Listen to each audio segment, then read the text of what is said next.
Hello दोस्तों, आपका हमारे YouTube चैनल बंधु क्लासेस में स्वागत है।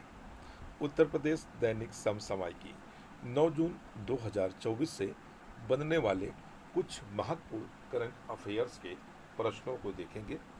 साथ ही साथ इससे कुछ इम्पोर्टेंट फैक्ट्स भी हम लोग देखेंगे, साथ में कवर करेंगे और जो आपके सभी प्रतियोगी परीक्षाओं के लिए उपयोगी होने वाले हैं, जैसे Uttar Pradesh police, UP PCS या आरओ एआरओ री एग्ज़ाम के लिए ये करंट अफेयर्स काफ़ी महत्वपूर्ण है, क्योंकि करंट अफेयर्स को डेली बेस पर एक रूटीन बनाकर पढ़ना ज़्यादा यूज़फुल होता है कि हम एक मैगज़ीन के थ्रू पढ़ें।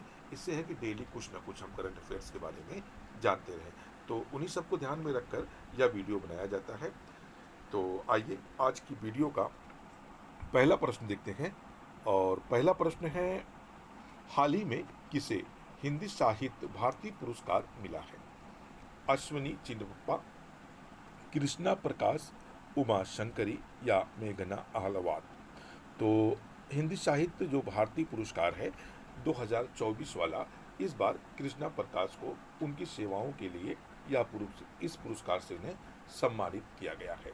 तो इनसे रिलेटेड कुछ और फैक्ट देखते हैं जो काफ़ी महत्वपूर्ण होते हैं आपकी परीक्षा के दृष्टिकोण से। हिंदी साहित्य भारती पुरस्कार कृष्णा प्रकाश को दिया गया है, जो मुंबई पुलिस की विशेष आतंकवादी निरोधी टीम फोर्स 1 का नेतृत्व करने के लिए जाने जाते हैं। कृष्ण प्रकाश को मुंबई पुलिस की आतंकवाद निरोधी इकाई फोर्स 1 के प्रमुख अधिकारी के रूप में जाना जाता है। कृष्णा प्रकाश को 2 बार गिनीज वर्ल्ड रिकॉर्ड भी प्रदान किया गया है। अगला प्रश्न देखते हैं, और अगला प्रश्न है, ये भी काफ़ी महत्वपूर्ण प्रश्न होगा। हाल ही में कितने देशों ने आंतरिक स्थिरता के लिए महत्वपूर्ण जीरो ड्रेबिस चार्टर अपनाया है?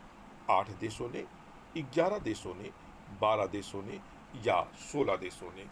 तो 12 देशों ने भी हाल ही में जो आंतरिक स्थिरता के कारण जो अंतरिक्ष में काफ़ी बेस्ट मटेरियल होते चले जा रहे हैं, उसकी स्थिरता के लिए क्या किया है?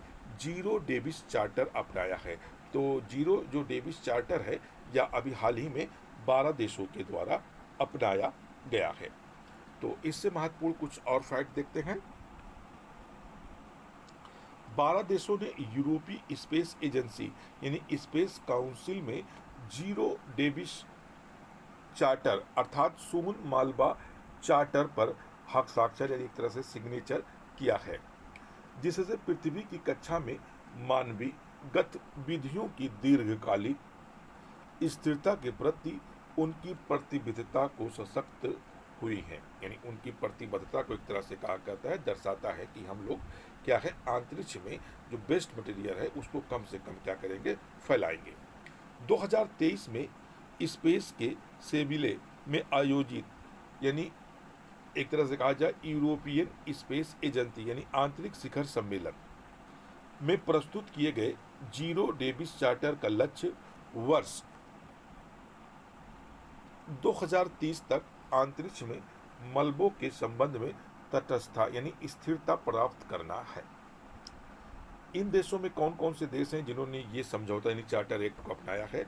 इनमें Austria, Belgium, Cyprus, Estonia, Germany, Lithuania, Poland, पुर्तगाल, रोमानिया, स्लोवाकिया, स्वीडन और यूनाइटेड किंगडम और यूरोपीय स्पेस एजेंसी ने जीरो डेविस चार्टर का अनुपालन करने का क्या किया है? संकल्प लिया है। तथा उनका कहना है कि निकट भविष्य में 100 से अधिक संगठनों के इस चार्टर एक्ट में शामिल होने की क्या है, संभावना जताई जा रही है। अगला प्रश्न देखते हैं, और अगला प्रश्न है, हाल ही में वर्ष 2023-24 में कौन सा देश भारत का तीसरा सबसे बड़ा निर्यातक गंतव्य बनकर उभरा है? सर्बिया, नीदरलैंड, चीन, थाईलैंड? तो भारत जो है एक ग्लोबल कंट्री है जो आयात और निर्यात करता है। तो भारत जिन देशों को निर्यात करता है, तो सबसे ज़्यादा जो निर्यात करता है वो यूएसए को करता है, यानी से एक को करता है, उसके बाद यूएई यानी संयुक्त अरब अमीरात को करता है, दूसरे नंबर पर संयुक्त संयुक्त अरब अमीरात को करता है, यानी यह दूसरे नंबर पर निर्यात करता है। पहले नंबर पर अमेरिका को भारत निर्यात करता है, और इसी लिस्ट में नीदरलैंड भारत का तीसरा सबसे बड़ा निर्यातक देश बन गया है। तो आपका राइट आंसर क्या हो जाएगा? बी वाला, यानी नीदरलैंड हो जाएगा। इससे रिलेटेड कुछ और फैक्ट देखते हैं, काफ़ी महत्वपूर्ण फैक्ट होंगे। भारत दुनिया भर के देशों को खास प्रोडक्ट्स निर्यात भी करता है। बीते वर्ष 22-23 में अमेरिका और संयुक्त अरब अमीरात के बाद नीदरलैंड भारत का तीसरा सबसे बड़ा निर्यात देश बनकर उभरा है। पिछले वित्त वर्ष नीदरलैंड में जिन वस्तुओं के निर्यात में अच्छी वृद्धि दर्ज की गई, उनमें से सबसे ज़्यादा पेट्रोलियम उत्पाद था, बिजली के सामान थे, रसायन और औषधि शामिल थे, जिससे भारत जो है किसको निर्यात किया है? नीदरलैंड में इनकी वृद्धि दर्ज की गई है। अगला पॉइंट है, नीदरलैंड के साथ भारत का व्यापार अधिशेष पिछले वित्त वर्ष में बढ़कर 17.4 अरब डॉलर रहा, जो 22-23 में 13 अरब अमेरिकी डॉलर था। यानी 13 अरब से बढ़कर भारत का जो निर्यात है वह कितना हो गया है? यानी 23-24 में तो 17.4 अरब डॉलर हो गया है। नीदरलैंड ने ब्रिटेन, हांगकांग, बांग्लादेश और जर्मनी जैसे प्रमुख देशों को क्या कर दिया है? पीछे छोड़ दिया है। क्या? भारत के निर्यात के मामले में। आंकड़ों के अनुसार नीदरलैंड में भारत का निर्यात 23-24 में लगभग 3.5% बढ़कर 22.36 अरब डॉलर रहा, जबकि यही जो निर्यात किया था भारत वित्त वर्ष 22-23 में, यह कितना था? 21.61 अरब डॉलर निर्यात किया था। आइए अगला प्रश्न देखते हैं, और अगला प्रश्न है, हाल ही में किस राज्य की लैब ने गैर संक्रमण निपाह वायरस जैसे कण विकसित किए हैं? केरल, असम, आंध्र प्रदेश या पश्चिम बंगाल? तो केरल की एक लैबोरेटरी है जिसने गैर संक्रमण निपाह वायरस जैसे कण क्या किए हैं? विकसित किए हैं। तो वह कौन सी लैबोरेटरी है? तो केरल की एक लैबोरेटरी है। आइए इससे रिलेटेड कुछ और फैक्ट देखते हैं। निपाह वायरस के विरुद्ध वैक्सीन उत्पादन और मोनोक्लोनल एंटीबॉडी के विकास में भारत के लिए एक बड़ी उपलब्धि यह है कि केरल स्थित उन्नत विषाणु विज्ञान संस्थान ने गैर संक्रमण निपाह वायरस जैसे कण विकसित किए हैं। इससे लक्षित कोशिकाओं में निपाह के प्रवेश को रोकने की प्रभावशीलता का परीक्षण करने में क्या करेगी? मदद मिलेगी। यह बड़ी उपलब्धि है, क्योंकि भारत पहले एंटीबॉडी आयात करता है। क्योंकि भारत की यह जो खोज है भारत के लिए काफ़ी महत्वपूर्ण वैज्ञानिकों के द्वारा बताई जा रही है, क्योंकि अभी तक भारत जो है एंटीबॉडी पर क्या है? पूरी तरह से डिपेंडेंट है बाहरी देशों से आयात करने के लिए। आइए अगला प्रश्न देखते हैं, और अगला प्रश्न है, हाल ही में किस देश के अंतरिक्ष यात्री ओलेग कोनोनेको ने अंतरिक्ष में 1000 दिन पूरे किए हैं? चीन, रूस, भारत या कनाडा? तो ये जो ओलेग कोनोनेको हैं, या किस देश के अंतरिक्ष यात्री हैं जिन्होंने भी हाल ही में अंतरिक्ष में 1000 दिन पूरे कर विश्व रिकॉर्ड कायम किया है? तो यह कहाँ के हैं? रूस के रहने वाले अंतरिक्ष यात्री हैं। तो आइए इससे रिलेटेड कुछ और फैक्ट देखते हैं। रूसी अंतरिक्ष यात्री ओलेग कोनोनेको अलग अलग मिशनों में अंतरिक्ष में 1000 दिन पूरे करने वाले दुनिया के पहले व्यक्ति बन गए हैं। इससे पहले यह रिकॉर्ड रूस के ही एस्ट्रोनॉट गेनाडी फलाका के नाम था। वह 878 दिन अंतरिक्ष में रहे थे। ओलेगा की यह 5वीं अंतरिक्ष यात्रा है।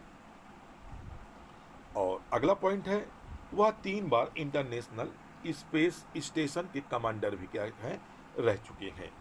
ओलेगा कोनोनेको को स्वीज M24 स्पेस क्राफ्ट से पृथ्वी के चारों तरफ चक्कर लगाती ऑर्बिटल लेबोरेटरी यानी इंटरनेशनल स्पेस स्टेशन में क्या किया गया था? भेजा गया था। आइए अगले स्टेप की तरफ बढ़ते हैं, और अगला स्टेप है कल का रिवीजन। यानी कल का रिवीजन 8 जून 2024 को हम लोगों ने जो कुछ पढ़ा था उसका क्या करेंगे, रिवीजन करेंगे। हाल ही में किस राज्य के नागी और नकटी पक्षी अभ्यारण्यों को रामसर साइट की लिस्ट में शामिल किया गया है? तो नागी और नकटी पक्षी अभ्यारण्यों को क्या है, रामसर साइट में भारत सरकार के द्वारा नामित किया गया है। और दोनों जो ये अभ्यारण्य हैं या किस राज्य में है, तो बिहार राज्य में है। तो देखा जाए तो भारत में अब टोटल रामसर साइटों की संख्या कितनी हो गई है, 82 हो गई है। यानी इससे पहले 80 थी, अब बढ़कर 82 हो गई है। और विश्व में अगर भारत के स्थान की बात करें तो विश्व में जो भारत में स्थान है अब क्या हो गया है, तीसरा हो गया है। यानी चीन और भारत संयुक्त रूप से तीसरे स्थान पर हो गए हैं। और 175 रामसर साइट के साथ एक यूके जो है, यानी यूके जो है विश्व में पहले स्थान पर स्थित है। अगला प्रश्न देखते हैं। अगला प्रश्न है विश्व खाद्य सुरक्षा दिवस प्रतिवर्ष कब मनाया जाता है? तो जो विश्व खाद्य सुरक्षा दिवस है यह प्रत्येक वर्ष 7 जून को मनाया जाता है। यानी कब मनाया जाता है, तो प्रत्येक वर्ष 7 जून को मनाया जाता है। अगर हम लोग 5 जून की बात करें तो इसमें विश्व पर्यावरण दिवस के रूप में इसको मनाते हैं। विश्व पर्यावरण दिवस के रूप में 5 जून को मनाया जाता है। विश्व पर्यावरण दिवस के रूप में 5 जून को मनाया जाता है। अगला प्रश्न देखते हैं। अगला प्रश्न है हाल ही में किस राज्य में प्लास्टिक अपशिष्ट प्रबंधन और रिसाइकलिंग संयंत्र का उद्घाटन किया गया है? तो यह कहाँ उद्घाटन किया गया है, सिक्किम में किया गया है। किसके द्वारा, तो भारतीय सेना के द्वारा। किसके द्वारा, भारतीय सेना के द्वारा यह संयंत्र क्या किया गया है, सेना के द्वारा इसका उद्घाटन किया गया है।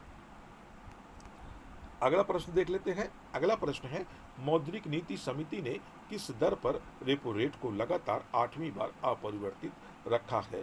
तो मौद्रिक नीति की जो भी 24 इलेक्शन के बाद पहली बैठक हुई थी उसमें मौद्रिक नीति समिति ने रेपो रेट को फिर से स्थिर रखने का क्या किया है, डिसीजन लिया है। और वह चौथी बार हो रहा है, तो 8वीं बार ये लगातार ऐसा डिसीजन है।